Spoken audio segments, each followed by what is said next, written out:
શહેર કોંગ્રેસ સમિતિ દ્વારા સંગઠનને મજબૂત બનાવવા એક દિવસીય પ્રશિક્ષણ અને માર્ગદર્શન શિબિરનું આયોજન કરાયું.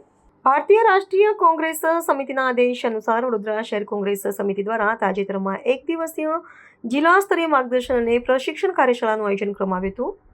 વડોદરા ખાતે આવેલા સંગઠનાત્મક કાર્યક્રમમાં પક્ષના પાયાના કાર્યકરોને આગામી રાજકીય રણનીતિઓથી માહિતગાર કરવાનો મુખ્ય ઉદ્દેશ રાખવામાં આવ્યો હતો. આ શિબિરમાં પ્રભાગ, ક્ષેત્ર અને મંડળ કક્ષાના પ્રમુખો સહિત મોટી સંખ્યામાં પક્ષના સક્રિય કાર્યકર્તાઓએ ઉત્સાહભેર હાજરી આપી હતી.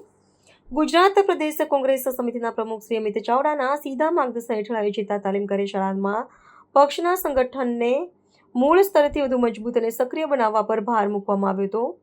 કાર્યક્રમ દરમિયાન ઉપસ્થિત હોદ્દેદારોને લોકોની સમસ્યાઓ સમજવા, જનસંપર્ક વધારવા અને પક્ષની વિચારધારાને છેવાડાના માનવી સુધી પહોંચાડવા અંગે વિસ્તૃત સમજણ પૂરી પાડવામાં આવી હતી. આ ઉપરાંત આગામી સમયના રાજકીય પડકારોને અનુલક્ષીને મતદાન મથક સુધી સંચાલન અને નેતૃત્વ વિકાસના વિવિધ પાસાઓ પર સઘન ચર્ચા કરવામાં આવી હતી. આ પ્રશિક્ષણ કાર્યક્રમ બાદ સ્થાનિક કાર્યકર્તાઓમાં નવો ઉત્સાહ અને આત્મવિશ્વાસ જોવા મળ્યો છે.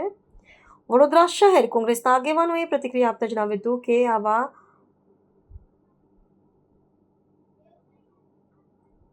તાલીમ સત્રો થકી કાર્યકરોની કાર્યક્ષમતામાં વધારો થશે અને પક્ષનું માળખું વધુ સુદૃઢ બનશે. આગામી દિવસોમાં રાજ્યના અને જિલ્લાઓમાં પણ સમાન પ્રકારની કાર્યશાળાઓ યોજવાની રૂપરેખા તૈયાર કરવામાં આવી રહી છે, જેથી સમગ્ર પ્રદેશમાં સંગઠનાત્મક માળખાને વેગવંતુ બનાવી શકાય.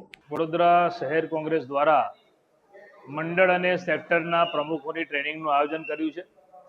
ગુજરાત પ્રદેશ કોંગ્રેસ સમિતિના પ્રમુખ આદરણીય અમિતભાઈ ચાવડા સાહેબની સૂચનાથી આખા ગુજરાતમાં આ ટ્રેનિંગનું આયોજન થાય છે. આવનારા દિવસમાં જ્યારે કોર્પોરેશનની ચૂંટણી પણ આવી રહી છે, ત્યારે આ ચૂંટણીમાં જે પ્રજાલક્ષી મુદ્દાઓ અને સંગઠનલક્ષી મુદ્દાઓની વાત થશે, સાથે સાથે કોંગ્રેસ પાર્ટીની જે વિચારધારા છે એની વાત થશે અને લગભગ 3 થી 4 કલાકનું આ પ્રશિક્ષણ તાલીમ શિબિરનો કાર્યક્રમ છે, જે આજે વડોદરા શહેર કોંગ્રેસનો અહીંયા લાડ ભવન ખાતે રાખ્યો છે, જેમાં પ્રદેશના ટ્રેનિંગ કોઓર્ડિનેટરો અને વડોદરા શહેરના આગેવાનો, વોર્ડ પ્રમુખો, મંડળ સેક્ટરના પ્રમુખો પણ ઉપસ્થિત છે.